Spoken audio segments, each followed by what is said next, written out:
Hey everyone, welcome back to our channel. Here's how to draw a rectangular in TradingView in seconds.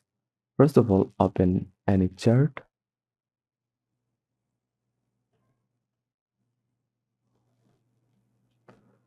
In TradingView, step 2, on the left toolbar,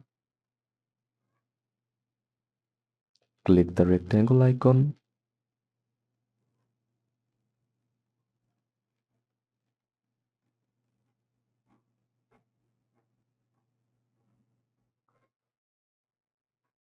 If if you don't see, long press the brush, then that's it. Or you can also press Alt Shift R from your keyboard. Click and drag, and that's it. Thanks for watching.